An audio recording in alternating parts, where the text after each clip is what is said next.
Hello everyone, this is Kundan Kumar Mehta and you are watching और अपना वाला चैनल प्यारा सा चैनल मेरिट यार्ड।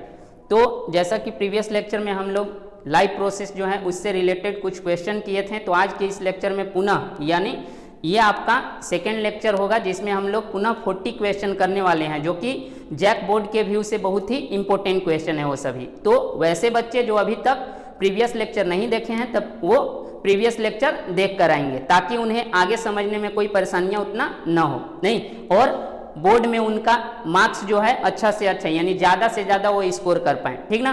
तो चलिए आज का हम लोग लेक्चर स्टार्ट करते हैं। सेकेंड देखिए, तो फर्स्ट क्वेश्चन है आपका, रंध्रों का खुलना और बंद होना निर्भर है, यानी रंध्र जो है खुलता है और बंद होता है वो किस पर निर्भर करता है। तो रंध्र होता क्या है, देखिए पत्तियों के सतह पर सूक्ष्म छिद्र पाए जाते हैं जिसे हम लोग रंध्र के नाम से जानते हैं या फिर रंध्र कहते हैं। जैसे रंध्र का देखिए यहाँ पर डायग्राम हम लोग देख लेते हैं। तो देखिए ये है आपका डायग्राम जो है एक रंध्र का है, नहीं इसमें रंध्र जो है वो रंध्र जो है उसमें दो किडनी शेप के स्ट्रक्चर पाए जाते हैं, यानी वृक्क के आकार के दो संरचनाएं होते हैं जिसे हम लोग रक्षी कोशिका कहते हैं। क्या कहते हैं? रक्षी कोशिका कहते हैं, यानी इंग्लिश में इसे हम लोग गार्ड सेल कहते हैं, ठीक ना। ये क्या करते हैं, यही जो है यहाँ पर जो जैसे यहाँ छिद्र दिख रहा है, छिद्र के जैसा स्ट्रक्चर दिख रहा है दोनों गार्ड सेल के बीच में, तो इसे हम लोग स्टोमेटल पोर कहते हैं, स्टोमेटल पोर कहते हैं, यानी रंध्र जो द्वार हो गया या फिर छिद्र जो है यही है। अब क्या होगा, तो रंध्र ओपन कब होता है और क्लोज कब होता है। तो देखिए जब वाटर इंटर करता है गार्ड सेल में, नहीं तो रंध्र जो है आपका जो है वो ओपन हो जाएगा, नहीं वाटर जब इंटर करेगा तो गार्ड सेल क्या होते हैं, ऐसे फूल जाते हैं, फूल जाएंगे तो ऐसे खुल जाएगा रंध्र, यानी वाटर जैसे इंटर किया तो ये क्या हो जाएंगे, फूल जाएंगे, और तो कहेंगे हम लोग क्या कि रंध्र जो है ओपन हो गया यानी खुल गया। और यही जब वाटर इससे बाहर निकल जाता है, नहीं गार्ड सेल से बाहर जो वाटर निकल जाएगा तो इस कंडीशन में ये क्या होते हैं, गार्ड सेल जो है चिपक जाते हैं ऐसे, तो कहते हैं कि रंध्र क्या है आपका क्लोज हो गया यानी बंद हो गया। तो ये किस पर निर्भर करता है, देखिए ऑप्शन ए में है प्रकाश संश्लेषण पर, बी में है सूर्य के प्रकाश पर, सी में है कार्बन डाइऑक्साइड की सांद्रता पर, और डी में है इनमें से सभी। तो देखिए वाटर का उपयोग कहाँ पर होता है, जनरली आपका फोटोसिंथेसिस जो है यानी प्रकाश संश्लेषण इसमें होता है, नहीं तो इसलिए आपका आंसर क्या हो जाएगा, फर्स्ट का आंसर हो जाएगा ए, प्रकाश संश्लेषण पर। तो रंध्र का खुलना और बंद होना किस पर निर्भर करेगा, प्रकाश संश्लेषण पर। है आपका क्वेश्चन नंबर सेकेंड, इनमें से कहाँ गैसीय आदान प्रदान होता है, यानी नीचे दिया गया है तो इसमें कहाँ पर गैस का आदान प्रदान होता है, नहीं एक्सचेंज होता है। ऑप्शन ए है स्वर यंत्र, बी में है कुपिका, सी में है श्वास नली और डी में है इनमें से सभी। तो देखिए एक्सचेंज की बात करते हैं तो जनरली हम लोग का जो कंडक्टिंग पार्ट होता है, कंडक्टिंग यानी केवल ऑक्सीजन और कार्बन डाइऑक्साइड को ढोने वाला पार्ट जो होता है आपका वो नोज से यानी नाक से लेकर के वो आपका लंग्स यानी फेफड़ा तक जो है कंडक्टिंग पार्ट होता है, नहीं जैसे ये देखिए डायग्राम दिखाते हैं यहाँ पर, ये एक रफली डायग्राम हो गया, ठीक ना। यहाँ पर डायाफ्राम होता है ऐसे, तो ये ट्रेकिया हो गया, ठीक ना। अब इसके अंदर यहाँ पर क्या होते हैं, ऐसे ब्रांच पाए जाते हैं जिन्हें हम लोग क्या कहते हैं, कुपिका कहते हैं ना। स्मॉल यहाँ पर बैलून लाइक स्ट्रक्चर होते हैं, छोटे छोटे देखिए यहाँ स्मॉल बैलून लाइक स्ट्रक्चर हैं, ये इसको अगर और जूम करेंगे तो ये कुछ ऐसा नजर आएगा, ठीक ना। तो ये होता है कुपिका, जहां पर क्या होता है एक्सचेंज होता है। जैसे ये आपका कुपिका हो गया और यहीं पर ये देखिए ब्लड वेसल्स है इसका, नहीं तो क्या होता है ऑक्सीजन जब इसमें आएगा तो जब ऑक्सीजन इंटर किया यानी श्वास जब लेंगे हम लोग, ऑक्सीजन का जो मात्रा है वो बढ़ गया, तो इस कंडीशन में आपका जो आयतन है अंदर का वो बढ़ जाएगा, नहीं यानी आयतन बढ़ने से ब्लड वेसल्स के कांटेक्ट में आ जाएगा, संपर्क में आ जाएगा ये कुपिका, और यहाँ से ऑक्सीजन जो है चूंकि ज़्यादा है तो ज़्यादा से कम की ओर गैस मूव करते हैं विसरण के द्वारा, नहीं तो ये ज़्यादा से कम की ओर मूव करेगा तो ब्लड वेसल्स में अभी ऑक्सीजन कम था तो और कुपिका में ज़्यादा तो इधर से इधर आ जाएगा। ऐसा ही होता है CO2 के साथ, CO2 इधर ज़्यादा है, नहीं ब्लड वेसल्स में ज़्यादा और कुपिका में कम, तो ये ब्लड वेसल्स यानी रक्त की नली से चला जाएगा कुपिका में। तो इस प्रकार यहाँ पर क्या हो रहा है, गैस का एक्सचेंज हो रहा है। नहीं, तो इस प्रकार सेकेंड का आपका आंसर क्या हो जाएगा, कुपिका हो जाएगा, यानी बी। नेक्स्ट क्वेश्चन है आपका क्वेश्चन नंबर 3, यानी तीसरा जो है, आहार नाल का सबसे लंबा भाग है। नहीं, आहार नाल का सबसे लंबा भाग कौन सा होता है। नहीं, तो ऑप्शन ए में है ग्रसनी, बी में है ग्रास नली, सी में है छोटी आंत और डी में है अमाशय।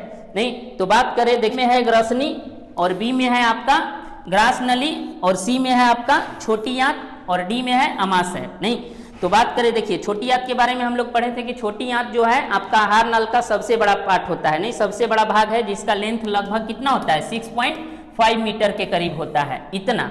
नहीं, अदर ऑर्गेनिज्म और हैं उसमें वेरी करते रहता है। ये क्या है, एक नॉर्मल यानी एवरेज, ये औसतन जो लंबाई होता है एक इतना होता है, ठीक ना। तो इसलिए आपका क्या हो जाएगा, आंसर जो है आपका सी हो जाएगा, यानी छोटी आंत। नेक्स्ट क्वेश्चन है क्वेश्चन नंबर 4। नहीं, हृदय से रक्त को संपूर्ण शरीर में पंप किया जाता है, यानी हृदय से रक्त को ले जाना है पूरे शरीर में, ठीक ना। तो उसको पंप करने यानी भेजने का काम कौन करता है। ऑप्शन ए है फेफड़ों द्वारा, बी में है निलय द्वारा, सी में है अलिंदों द्वारा और डी में है इनमें से सभी। तो देखिए, सपोज ये हर्ट है, ऐसा कुछ हर्ट हमने बनाया एक ऐसे ही समझने के लिए, ठीक ना। तो ये आपका 4 चेम्बर हो गया।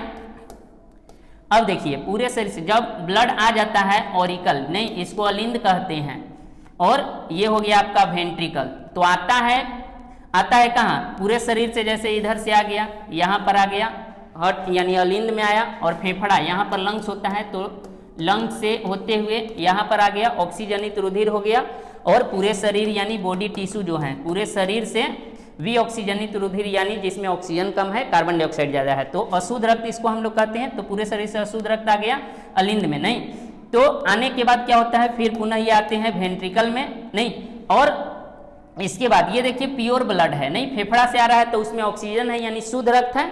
तो ये क्या होता है, शुद्ध रक्त जो है आपका वेंट्रिकल, नहीं यानी निलय के द्वारा पूरे शरीर में भेजा जाता है। देखिए भेजा जा रहा है ना, और इधर से अशुद्ध रक्त जो है फेफड़ा में चला जाता है अलग मार्ग के माध्यम से।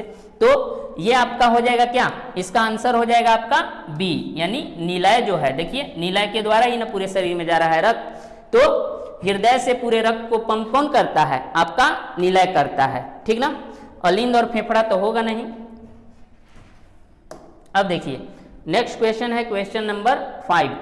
किसी जीव द्वारा किन कच्ची सामग्रियों का उपयोग किया जाता है, यानी किसी जीव की बात करते हैं तो उनके द्वारा कौन कौन से ऐसे कच्चे पदार्थ हैं जिनका उपयोग किया जाता है। रॉ मटेरियल, तो ऑप्शन ए में है पर्याप्त पोषक खाद्य पदार्थ, बी में है ऑक्सीजन, सी में है वसा और डी में है इनमें से सभी। तो देखिए बॉडी के विकास के लिए क्या है, शरीर के विकास के लिए ये सभी आवश्यक है। नहीं कोई भी जीव होगा तो ये सभी चाहिए, भोजन चाहिए, ऑक्सीजन चाहिए, नहीं और भोजन में वसा होता ही है, इसलिए इनमें से सभी हो जाएगा डी। नेक्स्ट क्वेश्चन है आपका क्वेश्चन नंबर 6। एक कोशिकीय जंतु है, नहीं यानी यूनिसेलुलर ऑर्गेनिज्म। तो एक कोशिकीय जंतु में जनरली क्या होते हैं, आपका बैक्टीरिया यानी जीवाणु आता है, इसके अलावा प्रोटोजोअन्स आते हैं। नहीं तो प्रोटोजोआ में बात करें और कुछ सवाल भी होते हैं। तो ऑप्शन देखिए, ए में है मनुष्य, बी में है पादप, सी में है अमीबा और डी में है सभी। तो मनुष्य की बात करें तो ये आपका बहुकोशिकीय होता है। नहीं पादप की बात करें तो पादप जो है इनमें कुछ पादप यानी लोअर प्लांट जो होते हैं, नहीं तो उनमें जैसे अलगी ये सब हो गए, नहीं अलगी हो गया आपका, इसके अलावा ब्रायोफाइट्स हो गए, नहीं ब्रायोफाइट्स। तो ये सभी कुछ लोअर प्लांट हैं जो कि यूनिसेलुलर यानी एक कोशिकीय और बहुकोशिकीय दोनों होते हैं। इसके अलावा अमीबा की बात करते हैं तो अमीबा एक क्या है, प्रोटोजोआ है। क्या है, प्रोटोजोआ। तो प्रोटोजोआ है और अमीबा आपका एक कोशिकीय होता है। ऐसा प्रोटोजोआ है जो एक कोशिकीय होता है। और लास्ट में था सभी, तो सभी तो होगा नहीं आंसर, तो इसलिए आपका आंसर क्या हो जाएगा, 6 का सी हो जाएगा अमीबा। और भी कुछ ऑर्गेनिज्म है जो एक कोशिकीय होते हैं, जैसे आपका अमीबा है, अमीबा तो है ही, पैरामीशियम हो गया, यूग्लिना हो गया, क्लेमाइडोमोनास हो गया, ये सभी हैं जो एक कोशिकीय होते हैं, ठीक ना। तो ये सभी एग्जाम्पल आप लोग याद रख सकते हैं ताकि आगे अगर क्वेश्चन पूछा जाए तो हो सकता है अमीबा न रहे, उसके अलावा ये सभी रहे, ठीक ना। तो पहले से हम लोग तैयार रहेंगे क्वेश्चन को करने के लिए। नेक्स्ट क्वेश्चन है क्वेश्चन नंबर 7। मनुष्य के मुख गुहा में कितने जोड़े नहीं कितने जोड़ी लार ग्रंथियां पाई जाती है, यानी सलाइवरी ग्लैंड की बात किया तो माउथ में आपका लार ग्रंथि होता है, सलाइवरी ग्लैंड भी पाए जाते हैं, तो उनका संख्या पूछा है, नहीं वो भी पेयर में कि कितने जोड़ी होते हैं। ऑप्शन ए में है 1 है, बी में 2 है, सी में 3 है और डी में 4 है। तो हम बता दें कि जो माउथ है उसमें जो सलाइवरी ग्लैंड यानी आपका जो लार ग्रंथियां जो है उनकी संख्या तो 6 होते हैं, नहीं 6 होते हैं, नंबर में कितने हो गए 6, और इसको पेयर में बदलना है तो क्या होगा 3 पेयर हो जाएगा। कहाँ है ऑप्शन में देखिए 3 जोड़ी, तो ये है ऑप्शन सी में, नहीं तो इस प्रकार आपका आंसर हो जाएगा सी 3 पेयर। नेक्स्ट क्वेश्चन है क्वेश्चन नंबर 8, कुटपाद किस में पाया जाता है। तो देखिए जी ये क्वेश्चन जो है प्रीवियस क्वेश्चन के जैसा ही अमीबा में वहां पर बताया गया था। वहां पर क्वेश्चन क्या था कि कैसे भोजन प्राप्त करता है अमीबा, किसके माध्यम से, तो कुटपाद के माध्यम से। तो यहाँ पर है कुटपाद किस में पाया जाता है, तो अमीबा में। देखिए ऑप्शन ए है पैरामीशियम में, बी में है यूग्लिना में, सी में है अमीबा में, डी में है इनमें से कोई नहीं। तो देखिए ऑप्शन मिला ना, ऑप्शन सी जो है क्या हो जाएगा, राइट आंसर है ये, ऑप्शन सी जो है आपका सही उत्तर हो गया अमीबा में। नेक्स्ट क्वेश्चन है आपका क्वेश्चन नंबर 9, कौन प्रकाश संश्लेषी अंगक है। अंगक बोला है ना, अंग नहीं है, ठीक ना, अंगक यानी ऑर्गेनेल की बात कर रहा है, सेल ऑर्गेनेल। कौन सा ऐसा अंगक है जो क्या होता है, प्रकाश संश्लेषी है, यानी प्रकाश संश्लेषण में हेल्प करता है भोजन बनाने में। ऑप्शन ए है पत्ती, नहीं पत्ती बोला है यानी पत्ता कहेंगे, ठीक ना, बी में है हरित लवक, सी में है ग्राना, डी में है स्टोमा। तो बात करें पत्ती तो लीफ तो एक ऑर्गन हो गया, नहीं ये अंगक नहीं है, अंग है, ठीक। बी में है हरित लवक यानी क्लोरोप्लास्ट की बात करते हैं, तो ये आपका केवल प्लांट में पाया जाता है, प्लांट सेल में। देखिए ऐसा कुछ क्लोरोप्लास्ट होता है स्ट्रक्चर के रूप में, ये डबल मेम्ब्रेनस होता है, ठीक ना। इसके अंदर क्या होते हैं, क्वाइंस लाइक स्ट्रक्चर्स होते हैं, जिनके समूह को हम लोग क्या कहते हैं, ग्राना कहते हैं। एक समूह होगा तो उसको ग्रेनम कहेंगे और एक से अधिक होंगे तो ग्राना कहेंगे। तो ये आपका क्या हो गया, ग्राना हो गया, नहीं। और इसके अलावा आपका जो यहाँ पर लिक्विड जो इसमें पाए जाते हैं, नहीं लिक्विड मैट्रिक्स होते हैं जिन्हें हम लोग स्ट्रोमा कहते हैं, ठीक ना। इसमें जो लिक्विड पाया जाएगा वो आपका क्या हो जाएगा, स्ट्रोमा होता है। इसके अलावा इसमें क्या पाया जाता है, एक स्मॉल सर्कुलर डीएनए भी होता है, स्मॉल सर्कुलर डीएनए पाया जाता है ऐसा, जिसे हम लोग प्लाज्मिड कहते हैं, नहीं ये बैक्टीरिया में भी पाया जाता है, प्लाज्मिड है, ठीक ना। तो ये हो गया डीएनए, ठीक ना। इसके अलावा राइबोसोम, यहाँ पर राइबोसोम भी पाए जाते हैं, इसीलिए इसे सेमी ऑटोनोमस ऑर्गेनेल भी कहते हैं, ठीक ना। अपना आधा चीज जो है ये स्वयं तैयार करता है। तो ये जो है ग्राना, सिंगल यूनिट की बात करते हैं, क्वाइंस लाइक एक स्ट्रक्चर है, तो इसे हम लोग कहते हैं थाइलाक्वाइड। क्या कहेंगे, थाइलाक्वाइड, ठीक ना। हिंदी में भी इसे थाइलाक्वाइड्स के नाम से ही जाना जाता है। ये है जो सनलाइट को, अब थाइलाक्वाइड जो है इसके अंदर क्या पाए जाते हैं, ग्रीन पिगमेंट पाए जाते हैं, ऐसे ग्रीन पिगमेंट पाए जाते हैं जिन्हें हम लोग क्लोरोफिल कहते हैं। क्या कहते हैं, क्लोरोफिल कहेंगे, क्लोरोफिल कहेंगे। और ये क्लोरोफिल हैं जो सनलाइट यानी सूर्य के प्रकाश को अवशोषित करते हैं, तब जाकर पौधों में क्या होता है, प्रकाश संश्लेषण यानी भोजन बनता है। तो प्रकाश संश्लेषण में कौन हिस्सा ले रहा है, आपका हरित लवक। इसलिए आपका आंसर जो है क्या हो जाएगा, बी हो जाएगा, यानी 9 का आंसर हो जाएगा बी।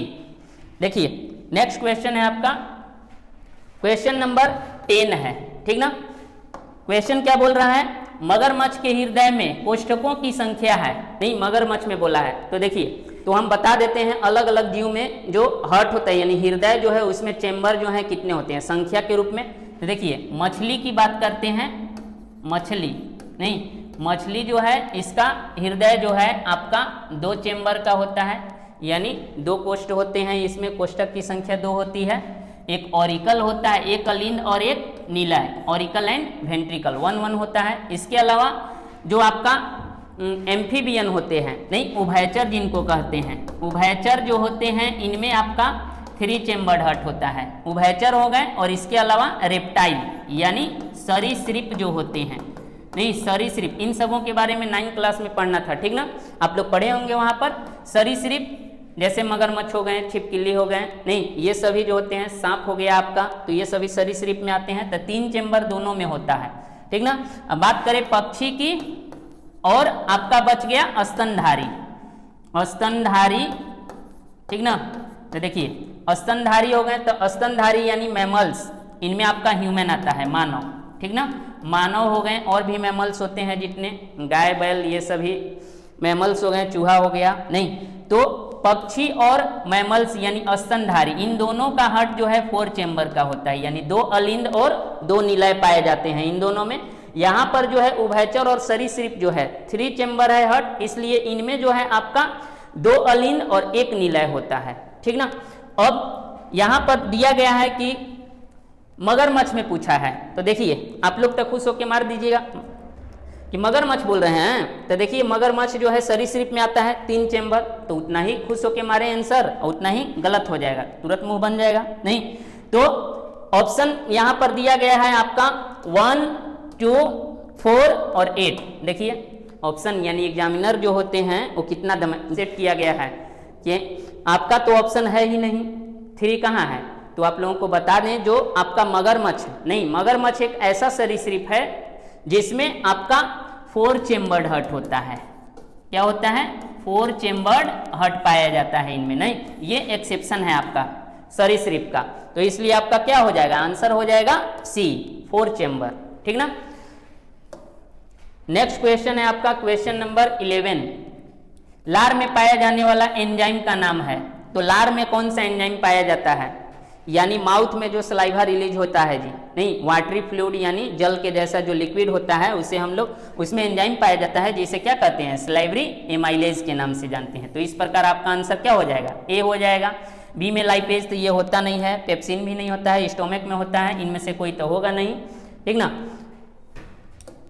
नेक्स्ट क्वेश्चन है क्वेश्चन नंबर 12, वसा का छोटे छोटे कणों में विभाजित होना क्या कहलाता है, यानी वसा जो है बड़े बड़े कण, कल भी ये क्वेश्चन आया था ना कि वसा का इमल्सिफिकेशन यानी वसा के बड़े बड़े कण जो हैं उनको तोड़ने के लिए शुरुआत में किसका उपयोग करते हैं हम लोग, बाइल साल्ट का, नहीं पीत लवण का, पीत में पाया जाता है तो उसके द्वारा छोटा होता है, तो उस प्रक्रिया का नाम बताना है यहाँ पर, किसके द्वारा नहीं, प्रक्रिया यानी क्या कहलाएगा, ए में है सरलीकरण, बी में है क्रमाकुंचन गति, सी में है पायसीकरण और डी में है इनमें से कोई नहीं।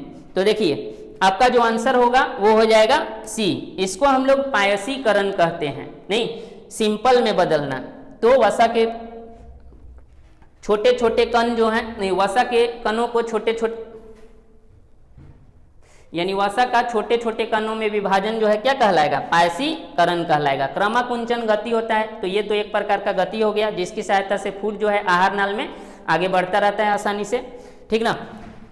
अब देखिए नेक्स्ट क्वेश्चन है आपका क्वेश्चन नंबर 13, जठर ग्रंथियां कहाँ पाई जाती है। देखिए जी गैस्ट्रिक ग्लैंड की बात किया है, जठर ग्रंथि यानी कहाँ पाया जाता है, तो ये आपका पाया जाता है स्टोमक में, तो देखिए ए में है यकृत में, बी में है आंख में, सी में है अग्न्याशय में, डी में है आमाशय में। तो देखिए आमाशय यानी स्टोमक आ गया, आमाशय में जठर ग्रंथियां पाई जाती है, इसलिए आपका आंसर क्या हो जाएगा, आमाशय में जठर ग्रंथियां पाई जाती है, इसलिए आपका आंसर क्या हो जाएगा, डी हो जाएगा आमाशय। नेक्स्ट क्वेश्चन है आपका क्वेश्चन नंबर 14, डायलिसिस मशीन द्वारा रक्त के शुद्धिकरण की प्रक्रिया कहलाती है, यानी डायलिसिस मशीन होता है, देखिए ये क्या होता है, जब आपका वृक्क जो है अच्छे से काम नहीं कर पाते या किडनी मान लीजिए डैमेज हो गया किसी कारणवश, तो उस कंडीशन में शरीर से अपशिष्ट पदार्थ को निकालने के लिए नहीं एक मशीन का उपयोग करते हैं जिसे हम लोग डायलिसिस नहीं डायलाइजर ऐसे कहते हैं, कुछ बुक में ऐसा दिया हुआ रहता है कि डायलिसिस करते हैं, लेकिन डायलिसिस आपका प्रोसेस हो गया, ठीक ना। डायलिसिस मशीन तो उसके द्वारा हम लोग क्या करते हैं, निकालते हैं, तो निकालते हैं ये नहीं कहा है, ये कहा है कि निकाला जाता है, उस प्रक्रिया को हम लोग क्या कहते हैं। ऑप्शन ए में है नलिका श्रावण, बी में है सेलोफेन, सी में है हीमोडायलिसिस और डी में है पुनरावशोषण। तो देखिए ये सेलोफोन जो है आपका ये डायलिसिस मशीन जो होता है उसी का एक पार्ट होता है, भाग होता है। पुनरावशोषण ये आप लोग किडनी में पढ़े थे, नहीं ये क्या होता है कल भी बताया गया था। नलिका श्रावण जो है ये भी कल बताया गया था आप लोगों को, नहीं नेफ्रॉन जो है टिब्यूल्स जो होते हैं उनके द्वारा आयन स्रावित होते हैं, तो इनको। और हीमोडायलिसिस ये देखिए नया टर्म आया, हीमो माने हीमो शब्द जहाँ भी आता है वो ब्लड यानी रक्त के लिए आता है, और डायलिसिस लगा हुआ है यानी ब्लड का फिल्ट्रेशन होगा डायलिसिस के द्वारा, नहीं तो इस प्रक्रिया को हम लोग क्या कहते हैं, यानी डायलिसिस मशीन द्वारा रक्त के शुद्धिकरण की प्रक्रिया कहलाती है, तो क्या कहलाएगी, हीमोडायलिसिस कहलाएगी। इसलिए आपका आंसर 14 का क्या हो जाएगा, सी हो जाएगा। नेक्स्ट क्वेश्चन है क्वेश्चन नंबर 15। एंजाइम का नाम जो कार्बोहाइड्रेट को तोड़ता है। अब कार्बोहाइड्रेट को तोड़ना है, ठीक ना, तो कार्बोहाइड्रेट को तोड़ने के लिए हम लोग किसका उपयोग करते हैं, तो वो आपका सलाइवरी एमाइलेज होता है, या फिर उसी को हम लोग टाइलिन के नाम से जानते हैं। तो देखिए ऑप्शन में क्या दिया गया है, ए में है सलाइवरी एमाइलेज। तो देखिए पहला ऑप्शन भी आपका सही हो गया, ऑप्शन ए सही है। बी में है लाइपेज, ये फैट को तोड़ता है। वसा को पेप्सिन है, ये प्रोटीन को तोड़ता है। माल्टोज, तो ये पहला बार जब माउथ में कार्बोहाइड्रेट टूटता है तो सरल रूप जो है माल्टोज में बदलता है। नेक्स्ट क्वेश्चन है आपका क्वेश्चन नंबर 16। कोशिका का पावर हाउस किसे कहते हैं। पावर हाउस यानी बिजली घर, ठीक ना, इंग्लिश में दिया गया है वो बिजली घर। क्वेश्चन में ऐसे भी आ जाता है, कहीं सीधे ऐसे ही दिया रहेगा पावर हाउस किसे कहते हैं, तो कहीं कहीं क्या होता है बिजली घर कह देगा। तो कोशिका का पावर हाउस किसे कहते हैं, ये तो बात करें तो ये 9th क्लास में ही पढ़ना था कोशिका में, ठीक ना, कि किस कोशिकांग को कोशिका का बिजली घर कहते हैं। तो उसे हम लोग किसे कहते हैं, माइटोकॉन्ड्रिया को कहते हैं। तो देखिए ऑप्शन में, ऑप्शन ए में है माइटोकॉन्ड्रिया, तो यहाँ पर ही दिया गया है माइटोकॉन्ड्रिया, ऐसे होगा, ठीक ना, माइटोकॉन्ड्रिया हो गया। बी में है कोशिका, सी में है एटीपी और डी में है एडीपी। नहीं, तो ए ऑप्शन क्या है माइटोकॉन्ड्रिया, इसलिए ए सही है। बाकी को भी देख लेते हैं। कोशिका बोल रहा है तो पूरा कोशिका को पावर हाउस थोड़े ना कहते हैं। एटीपी जो है इसे हम लोग एनर्जी करेंसी के नाम से जानते हैं, ऊर्जा का मुद्रा है। नहीं, जैसे पैसा को देख करके एनर्जी आ जाता है बॉडी में, नहीं वैसे ही ये एटीपी जो है एनर्जी को स्टोर करके रखता है, ठीक ना, जमा करके। एडीपी जो है ये भी एनर्जी को स्टोर करता है, लेकिन इसके कंपैरिजन में थोड़ा कम होता है, ठीक ना। कहीं कहीं पूछा जाता है एटीपी का फुल फॉर्म क्या है, ठीक ना, एटीपी का पूरा नाम क्या होगा, तो एडिनोसिन ट्राइफॉस्फेट। नहीं, क्या होता है एडिनोसिन ट्राइफॉस्फेट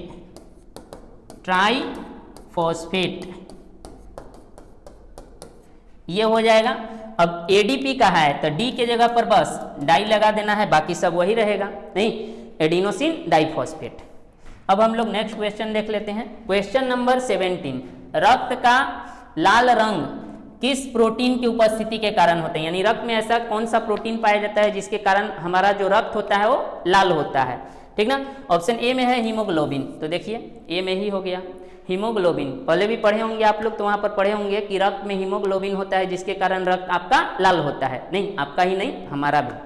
तो बी में है आपका फाइब्रिनोजेन हो गया, सी में ए और बी दोनों, और डी में है हिपैरिन हो गया। तो देखिए आपका आंसर जो सही होगा वो हो जाएगा ए, हीमोग्लोबिन के कारण लाल होता है। बात करें फाइब्रिनोजेन जो है ये आपका रक्त को जमने में उपयोग किया जाता है, यानी रक्त कट गया कहीं कहीं तो उस ब्लीडिंग जो हो रहा है यानी खून बाहर बह रहा है, निकल रहा है, तो उसको क्या करने, थक्का बनाने में मदद करेगा। और आपका ये तो होगा नहीं, हिपैरिन जो है इसे हम लोग एंटीकोगुलेंट कहते हैं, ठीक ना, एंटीकोगुलेंट यानी कोगुलेशन का मतलब जमना होता है, उसके विरुद्ध काम करने वाला है। ये जमने नहीं देगा, ये बॉडी में पाया जाता है। कहीं कहीं ब्लड जैसे चोट लग गया तब ब्लड जो है जम सकता है, कहते हैं ना कि बाबू चोट लग लो जाके भोंकवा ले, सोइए कहा चाहे दवा ले लो ताकि खून जो है जमे नहीं। तो बॉडी में नेचुरली पाए जाते हैं कुछ केमिकल, नहीं तो उसमें से एक है ये हेपेरिन, जिसके माध्यम से क्या होता है ये एंटीकोगुलेंट है, ये जमने नहीं देता है। नेक्स्ट क्वेश्चन है आपका क्वेश्चन नंबर 18। मूत्र का पीला रंग किस वर्णक के कारण होता है, यानी मूत्र जो है वो येलो कलर का होता है, यूरिन जो है येलो कलर का होता है पीला, तो किस वर्णक के कारण होता है। ऑप्शन ए में है क्लोरोफिल, बी में है हीमोग्लोबिन, सी में है यूरोक्रोम, डी में है इनमें से सभी। तो देखिए क्लोरोफिल से तो आप लोग पहले से ही परिचित हैं कि ये पत्ता में पाया जाता है, तो यहाँ मूत्र में कहा है ये होगा नहीं, ठीक ना, ग्रीन कलर का पिगमेंट। बी में हीमोग्लोबिन की बात करते हैं तो हीमोग्लोबिन रक्त में पाया जाता है, इसके कारण रक्त जो है वो लाल होता है, नहीं लेकिन यहाँ क्या बोला है पीला बोला है। सी में है आपका यूरोक्रोम, तो बता दें आपका जो करेक्ट आंसर होगा यानी सही उत्तर जो है आपका सी होगा, यानी यूरोक्रोम एक केमिकल है, उसके कारण क्या होता है मूत्र का रंग जो है वो पीला होता है। डी इनमें से सभी है तो ये होगा नहीं। अब देखिए नेक्स्ट क्वेश्चन, क्वेश्चन नंबर 19। किसके द्वारा हृदय से रक्त को संपूर्ण शरीर में पंप किया जाता है। देखिए अभी तुरंत ऐसा ही क्वेश्चन था, बस क्वेश्चन को पूछने का तरीका जो है बदला हुआ है। तो ऑप्शन ए में है अलिन द्वारा, बी में है महाशिरा, सी में है महाधमनी और डी में है इनमें से सभी। तो बात करें अलिन द्वारा, तो अलिन द्वारा तो भेजा नहीं जाएगा क्योंकि निलय जो है वो भेजता है। बी में है महाशिरा, तो महाशिरा जो है ये जो है पूरे शरीर से रक्त को लेकर आता है हृदय में, न कि हृदय से लेकर जाता है पूरे शरीर में। महाधमनी की बात करते हैं तो देखिए आपका सही आंसर जो है सी होगा, महाधमनी। महाधमनी हमारे शरीर की पाई जाने वाली सबसे बड़ी धमनी है, जो पूरे शरीर में रक्त को लेकर जाता है, यानी हृदय से पूरे शरीर में शुद्ध रक्त को लेकर जाने वाला जो धमनी है उसको महाधमनी कहते हैं। और बी में जो था आपका महाशिरा था, तो ये आपका शरीर में पाए जाने वाला सबसे बड़ा शिरा है, जो पूरे शरीर से अशुद्ध रक्त को लेकर आता है हृदय में, ठीक ना। ग्रंथियां कहाँ पाई जाती है, ये क्वेश्चन रिपीट हो गया, नहीं चलिए कोई बात नहीं, इसे भी कर लेते हैं। आंख में, अग्न्याशय में, यकृत में, अमाशय में। तो देखिए इसका आंसर क्या हो जाएगा, डी हो जाएगा, अमाशय में पाया जाता है। नेक्स्ट क्वेश्चन है आपका क्वेश्चन नंबर 21। पौधों में श्वसन होता है, पौधों में जो श्वसन होता है वो आपका किसके द्वारा होता है? ऑप्शन ए में है फ्लोएम के द्वारा, बी में है स्टोमेटा के द्वारा, सी में है जाइलम के द्वारा और डी में है क्लोरोफिल के द्वारा। तो श्वसन की बात किया है ना, यानी श्वसन यानी ऑल ओवर बोले तो ऑक्सीजन और कार्बन डाइऑक्साइड, उसका एक्सचेंज जो होता है या फिर वो अंदर कैसे जाएगा वो सभी नहीं। तो आपका आंसर क्या हो जाएगा, बी हो जाएगा, स्टोमेटा यानी रंध्र के द्वारा। प्लांट में उसी के द्वारा ना होता है। फ्लोएम तो है ये भोजन का परिवहन करता है, जाइलम जल का परिवहन करता है, क्लोरोफिल के द्वारा सूर्य का प्रकाश का अवशोषण होता है। Next question, question number 22। रक्त के हल्के पीले रंग के चिपचिपे द्रव को क्या कहते हैं? यानी रक्त में जो पीले रंग का हल्का चिपचिपा द्रव होता है उसे हम लोग क्या कहते हैं? ए में है प्लाज्मा, बी में है लिम्फ, सी में है लसिका और डी में है सीरम। देखिए तो आपका आंसर जो है ए हो जाएगी, यानी प्लाज्मा। प्लाज्मा जो है रक्त का ही पार्ट है। रक्त जो है उसमें दो पार्ट पाए जाते हैं, प्लाज्मा और ब्लड सेल यानी रक्त कोशिकाएं। रक्त कोशिकाएं जो है 3 प्रकार की, आरबीसी, डब्ल्यूबीसी और प्लेटलेट्स, पट्टी कांग, तो उसमें आपका प्लाज्मा हो जाए। देखिए नेक्स्ट क्वेश्चन है आपका 23। क्वेश्चन नंबर 23 है, निम्न में कौन अंतः परजीवी है? परजीवी किसे कहते हैं?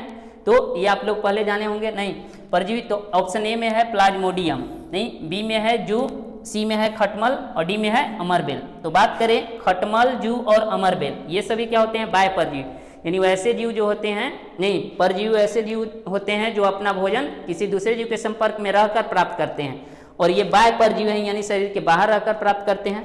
और प्लाज्मोडियम की बात करें तो ये एक ऐसा परजीवी है जो शरीर के अंदर रहकर भोजन प्राप्त करता है। और प्लाज्मोडियम जो है इसी से क्या होता है? मलेरिया होता है। क्या होता है? मलेरिया। नहीं तो आप लोग कहते होंगे कि बाबू मच्छर काट दे लो मलेरिया हो गलो, नहीं मलेरिया हो जाएगा, बच के रहो। तो मच्छर जो है क्या होता है? वेक्टर होता है, वहां केवल ढोने वाला है प्लाज्मोडियम को, उससे वो बीमारी नहीं होता है। होता बीमारी मलेरिया किससे है? प्लाज्मोडियम से। तो आपका आंसर क्या हो जाएगा? 23 का ए हो जाएगा, प्लाज्मोडियम। देखिए नेक्स्ट क्वेश्चन है क्वेश्चन नंबर 24। क्वेश्चन नंबर 24 क्या कह रहा है? मानव हृदय का कौन सा कक्ष ऑक्सीजनित रक्त, नहीं ऑक्सीजनित यानी वैसा रक्त जिसमें ऑक्सीजन का अमाउंट ज्यादा है, मात्रा ज्यादा है, का वहन करता है? तो ऑप्शन ए में है बायां निलय और दायां निलय, ठीक ना।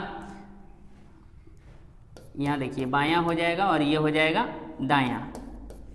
तो बायां निलय और दायां निलय है, बायां अलिंद और बायां अलिंद और बायां निलय है, ठीक ना।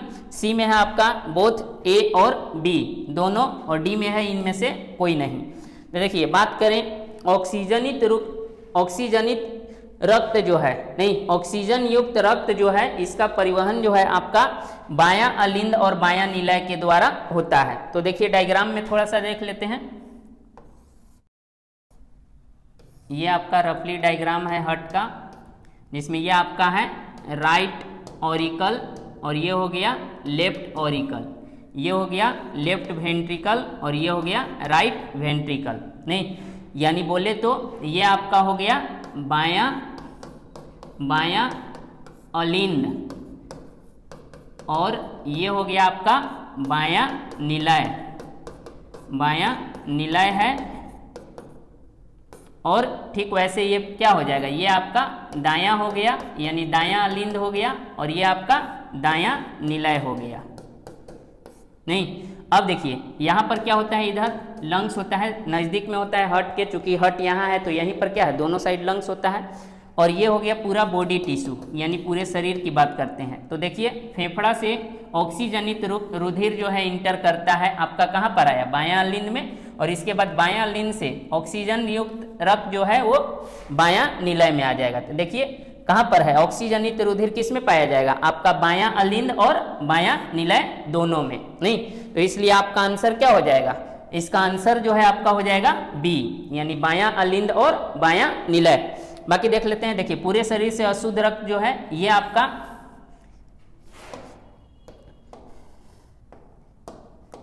पूरे शरीर से अशुद्ध रक्त जो है देखिए ये आपका इंटर करेगा नहीं कहां पर, दायां अलिंद में, और फिर ये अशुद्ध रक्त जो है दायां निलय में। अशुद्ध रक्त कहने का मतलब क्या होता है, जिसमें कार्बन डाइऑक्साइड की मात्रा ज्यादा हो, ऑक्सीजन का अमाउंट कम हो, ठीक ना। और इसके बाद ये निलय से चला जाता है फेफड़ा में, क्योंकि कार्बन डाइऑक्साइड ज्यादा है वहां पर CO2 बाहर चला जाएगा फेफड़ा में। तो इसका आंसर क्या हो जाएगा, बी हो जाएगा।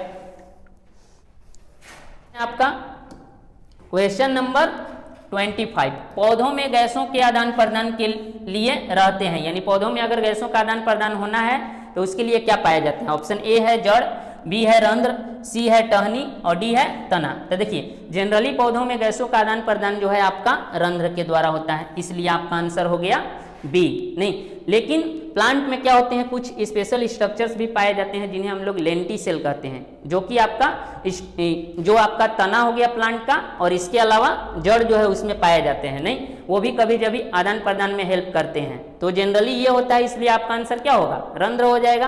क्वेश्चन नंबर 26, निम्नलिखित में से कौन बाह्य परजीवी का उदाहरण है। इस बार पूछा है बाह्य परजीवी, तो ऑप्शन ए है जोंक, बी में है कॉलीफॉर्म जीवाणु, सी है प्लाज्मोडियम, डी है इनमें से कोई नहीं। तो देखिए जोंक आपका क्या है, बाह्य परजीवी है।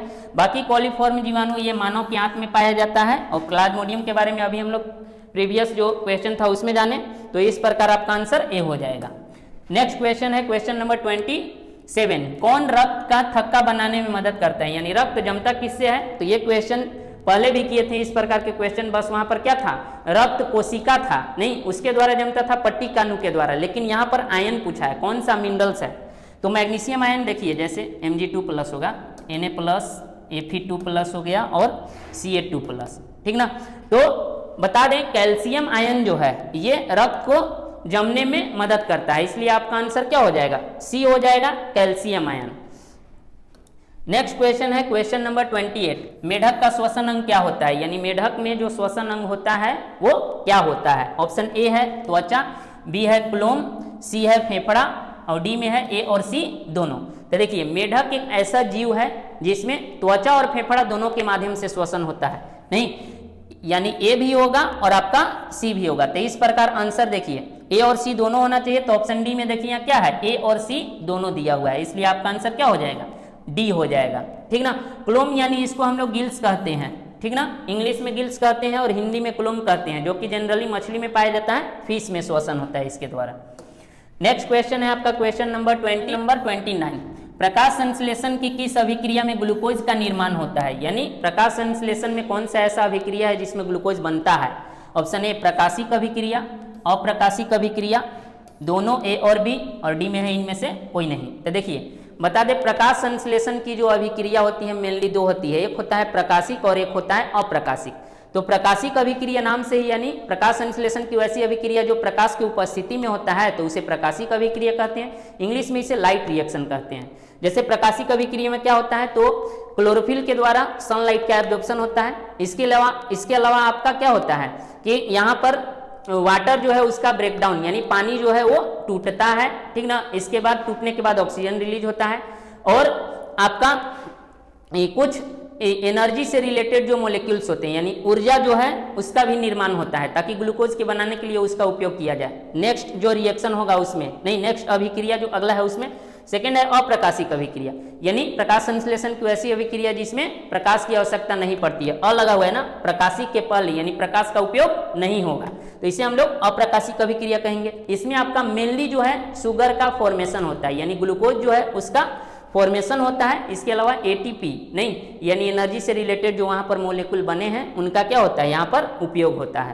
तो ये था आपका, तो यहाँ क्या पूछा है, किस अभिक्रिया में ग्लूकोज का निर्माण, देख लीजिए ग्लूकोज का निर्माण तो किसमें होगा, अप्रकाशिक, इसलिए आपका आंसर बी हो जाएगा। नेक्स्ट क्वेश्चन, क्वेश्चन नंबर 30, निम्न में कौन एक ऐसा जंतु है जिसमें स्वपोषण होता है। देखिए जंतु तो टेंशन में हो गए नाम सुन के, जंतु कह दिया वो भी स्वपोषण। तो हम लोग आज तक तो जान रहे थे कि जनरली ऑटोट्रोफिक न्यूट्रिशन यानी स्वपोषण जो है प्लांट्स में होता है, ये जंतु कह दिया भाई, नहीं तो दिमाग उमाग सही नहीं है का, लेकिन कोई बात नहीं, ये एकदम सही बोला है। ऑप्शन ए देखिए, ऑप्शन ए में है अमीबा, बी में है अमरबेल, सी में है यूग्लिना और डी में है कवक। तो बात करें ऑप्शन सी को, देखिए ध्यान से, ऑप्शन सी जो है आपका क्या है, यूग्लिना है। तो यूग्लिना एक ऐसा प्रोटोजोआ है नहीं जिसमें दोनों प्रकार का पोषण पाया जाता है, यानी ऑटोट्रोफिक और हेट्रोट्रोफिक, यानी स्वपोषी पोषण और विषमपोषी पोषण दोनों होता है। जब प्रकाश रहेगा नहीं, प्रकाश की उपस्थिति में अगर है तो ये अपना भोजन स्वयं बनाएगा। तो यहाँ हो गया ये स्वपोषण कर रहा है नहीं, स्वपोषण, यहाँ पर ऑटोट्रोफ्स लिखने वाले नहीं होगा, ठीक ना। ये आपका यूग्लिना, अगर सनलाइट नहीं है तो ये क्या होगा, विषम पोषण करेगा, विषम पोषण इसमें होगा, यानी अपना भोजन स्वयं नहीं बनाएगा, दूसरे जीवों को उसको अपना आहार बनाएगा। तो इस प्रकार आंसर क्या हो जाएगा, जंतु बोला था जो अपना भोजन स्वयं बनाता है, स्वपोषण होता है, तो यूग्लिना। सी अमीबा, तो ये प्राणी समभोजी होता है, सीधे दूसरे जीवों को खा जाता है नहीं। अमरबेल जो है एक परजीवी होता है, ये अपना भोजन स्वयं नहीं बनाता है। कवक तो इसके कोई भी मेंबर है नहीं जो अपना भोजन स्वयं बनाते हैं। नेक्स्ट क्वेश्चन है क्वेश्चन नंबर 31, अत्यधिक जल का अवशोषण कहाँ होता है, यानी मैक्सिमम एब्जॉर्प्शन ऑफ वाटर। तो ऑप्शन ए में है मुख, बी में है अमाशय, सी में है छोटी आंत, डी में है बड़ी आंत। तो देखिए वाटर का जो एब्जॉर्प्शन होता है यानी जल का अवशोषण जो है अधिक से अधिक आपका बड़ी आंत में होता है, ठीक ना, इसलिए आपका आंसर डी हो जाएगा, बड़ी आंत। नेक्स्ट क्वेश्चन है आपका क्वेश्चन नंबर 32, निम्न में कौन सा उत्तक परिवहन से संबंधित है, ठीक ना, यानी परिवहन कहा है, यानी भोजन और वाटर जो है उनके परिवहन की बात कर रहा है। ये प्लांट के टिश्यू है इसलिए। ऑप्शन ए में है सरल अस्थायी उत्तक, बी में है जटिल अस्थायी उत्तक, सी में है पैरेन्काइमा और डी में है इनमें से कोई नहीं। तो देखिए इनके बारे में डिटेल में तो हम लोगों को 9 में स्टडी करना ही था, नहीं पढ़ना था, लेकिन 10 में हल्का सा था। तो बात करें सरल अस्थायी उत्तक और जटिल अस्थायी उत्तक, ये दोनों अस्थायी उत्तक के प्रकार होते हैं नहीं, और वो भी जटिल अस्थायी उत्तक जो है इनके दो प्रकार, आपका कौन था, फ्लोएम और जाइलम। तो यही ना होते हैं जो पौधों में परिवहन का काम करते हैं, तो इसलिए आपका आंसर क्या हो जाएगा, बी हो जाएगा। नेक्स्ट क्वेश्चन है आपका क्वेश्चन नंबर 33, अवायवीय श्वसन का मुख्य उत्पाद है, यानी एनएरोबिक रेस्पिरेशन, यानी श्वसन की वैसी अभिक्रिया जो ऑक्सीजन की अनुपस्थिति में होती है, या फिर वैसा श्वसन जो ऑक्सीजन की अनुपस्थिति में होता है, तो इसे हम लोग अवायवीय श्वसन कहते हैं। अवायवीय, वायवीय का मतलब वायु, और अ लगा हुआ है माने वायु का उपयोग नहीं करना है, ठीक ना। तो बोला है कि अवायवीय श्वसन का मुख्य उत्पाद क्या है, क्या बनता है, यानी अवायवीय श्वसन अगर होगा तो क्या बनेगा। तो देखिए जनरली अवायवीय श्वसन जो है दो जगह पर होता है, अवायवीय श्वसन जो है दो जगह पर होता है, एक आपका ईस्ट में होता है, ये 10 क्लास में पढ़ना है नहीं, ईस्ट में, और दूसरा आपका मसल्स जो होते हैं, मसल सेल ऑफ ह्यूमन, यानी मानव के मांसपेशियों में। तो ईस्ट में अगर होता है अवायवीय श्वसन तो मेजर प्रोडक्ट जो है आपका जो मिलता है वो मिलता है इथाइल अल्कोहल। क्या मिलता है, इथाइल अल्कोहल नहीं, इथाइल अल्कोहल मिलता है, और इसी को हम लोग इथेनॉल कहते हैं। IUPAC नोमेनक्लेचर के हिसाब से इसे हम लोग क्या कहते हैं, इथेनॉल कहते हैं। ईस्ट में बना, ह्यूमन के मसल सेल में बनता है लैक्टिक एसिड, क्या बनता है, लैक्टिक एसिड। तो ऑप्शन देखिए यही दो हैं मेजर जो अवायवीय श्वसन में बनते हैं। ऑप्शन ए में है पाइरुविक अम्ल, बी में है इथेनॉल, सी में है लैक्टिक अम्ल, और डी में है बोथ बी और सी, यानी इथेनॉल ना, इथेनॉल होगा, ठीक ना। तो देखिए ऑप्शन बोला है डी में, देखिए क्या है, बी और सी दोनों। तो बी में क्या है, लैक्टिक एसिड, सॉरी बी में है आपका इथेनॉल है और सी में लैक्टिक एसिड। तो देखिए दोनों बनता है, इसलिए आपका आंसर क्या हो जाएगा, डी हो जाएगा।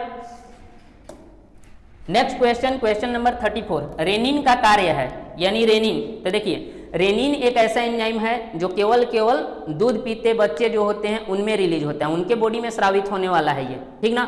ये बड़े जो होते हैं जैसे हम लोग हैं तो हम लोग में ये नहीं पाया जाता है। और ये रेनिन जो है ये क्या करता है, प्रोटीन को पचाता है, यानी बच्चा में जो प्रोटीन का पाचन होता है इसी के माध्यम से होता है, ठीक ना।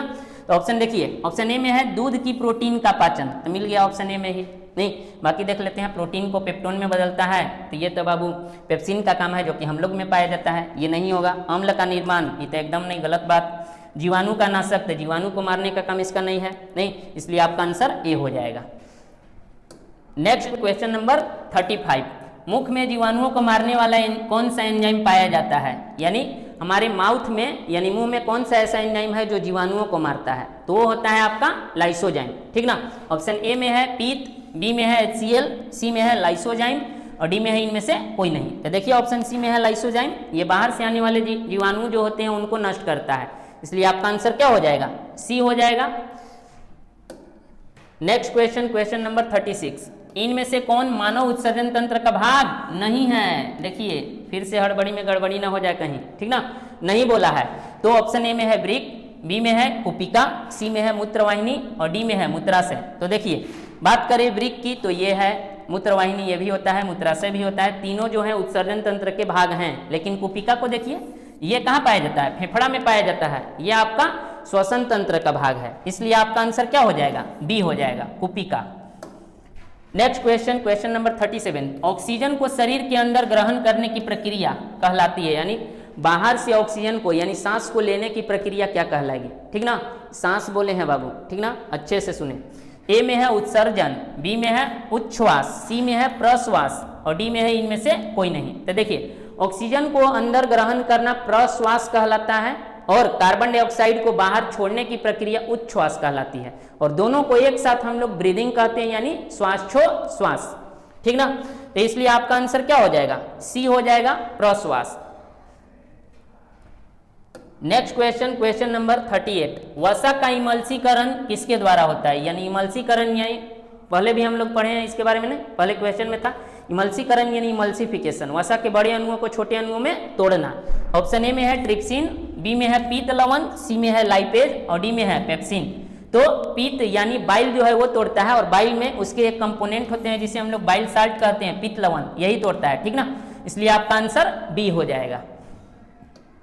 नेक्स्ट क्वेश्चन, क्वेश्चन नंबर 39, एक स्वस्थ व्यक्ति का हृदय स्पंदन का दर होता है, यानी एक स्वस्थ व्यक्ति का हृदय स्पंदन यानी हार्ट जो है कितना बार धड़कता है, ठीक ना, नॉर्मली बोला गया है स्वस्थ व्यक्ति है, ठीक ना। तो ऑप्शन ए में है 60 to 70 पर मिनट, यानी इतना टाइम्स पर मिनट, ठीक ना, 60 से 70 बार एक मिनट में, 70 से 72 बार एक मिनट में, 50 से 60 बार एक मिनट में और 70 से 80 बार एक मिनट में। तो कितना होता है जी, 70 से 72, इसलिए आपका आंसर क्या हो जाएगा, बी हो जाएगा। और ये रहा आपका लास्ट क्वेश्चन, नहीं इस सेशन का यानी इस लेक्चर का लास्ट क्वेश्चन है ये, क्वेश्चन नंबर 40, पौधों में अतिरिक्त ग्लूकोज किस रूप में जमा होता है, यानी पौधा में अगर ग्लूकोज एक्सेस हो जाता है तो उनके बॉडी में किस फॉर्म में वो स्टोर रहता है, जमा रहता है। तो ऑप्शन ए में है चीनी, बी में है ग्लूकोज, सी में है ग्लाइकोजन और डी में है स्टार्च। तो देखिए चीनी की बात करते हैं, चीनी यानी इसको हम लोग सुक्रोज कहते हैं, ठीक ना, सुक्रोज यानी चीनी। तो चीनी भी एक प्रकार का शुगर है, शुगर का मतलब चीनी केवल नहीं होता है, शुगर का मतलब जितने भी कार्बोहाइड्रेट हैं सभी के सभी आ जाते हैं उसमें, नहीं। तो सुक्रोज हो गया। ग्लूकोज की बात करें तो ये प्लांट में बनता है, यानी फोटोसिंथेसिस जब होता है यानी भोजन प्रकाश संश्लेषण तो बनता जो है वो आपका ग्लूकोज बनता है, और चीनी के रूप में इसका परिवहन होता है एक जगह से दूसरे जगह पर। और सी ऑप्शन है ग्लाइकोजन, ग्लाइकोजन जो है ये एनिमल स्टार्च इसको कहते हैं, यानी अगर हम लोग के बॉडी में ग्लूकोज ज्यादा होगा तो स्टोर हो जाएगा ग्लाइकोजन के रूप में। और लास्ट ऑप्शन है डी स्टार्च, तो ये आपका करेक्ट आंसर है, स्टार्च के रूप में प्लांट में स्टोर रहता है। तो ये था आपका लास्ट क्वेश्चन, और इस प्रकार आज का जो लेक्चर है ये आपका कंप्लीट हो गया, पूरी तरह से समाप्त हो चुका।